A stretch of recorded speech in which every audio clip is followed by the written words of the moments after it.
ओडिशा रे आशा कर्मचारी माने जो स्वास्थ्य विभाग रे नियुक्ति नहीं सारा भारतर ओडिशार ग्रास रूट रो स्वास्थ्य सेवार सकल कार्य सफलता आनती आशा माने किंतु दुर्भाग्यर विषय मंत्री एमएलए को 3 गुण दरमा बढ़ी जाउची तांको पे समय अछि किंतु जो माने आशा आज से निराश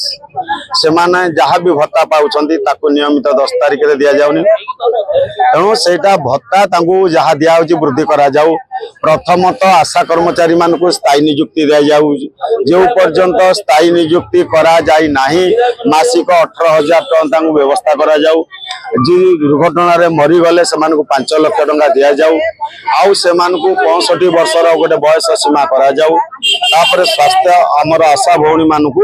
रिटायर्ड हो गला परे से 5,000 टका मासिक पेंशन रो व्यवस्था करा जाऊ आउ एमानक पई सोशल सिक्युरिटी सामाजिक सुरक्षार व्यवस्था करा हाँ वर्तमान आम जाइचु आमर अच्छा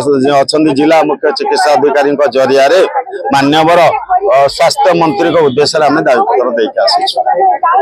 7 दफा दाबी पत्र दिया से हमको प्रतिश्रुति देइछन्ती सीडीएम महाशय नथिले तांको जरिया रे आमे तांको प्रदान करके आसिलु से हमको प्रतिश्रुति देइछन्ती जे आपनको दाबी गुडी आमे निश्चित भावे पूर्ण करियो बोली जति पूर्ण न हुए ताले पॉलिटिकल दिल्ली पर्यंत आंदोलन जारी रहइबो। भारतीय मजदूर संघ प्लस हमर आशा जे हम नेत्री माने सब आसीथिले से तांकर जो सब देइचंती 7 प्रकार दाबी पत्र देइचंती स्वास्थ्य मान्यवर स्वास्थ्य मंत्री अवगति निमंते आमे सेटा एठी आज रिसीव कलु एवं आमे साकु यथा शीघ्र आमे मुख्य स्वास्थ्य मंत्री पाखु पठे दउ तेणु आमे आशा करछु सेठी हमर सरकार निश्चित ता विषय किछि कार्यानुष्ठान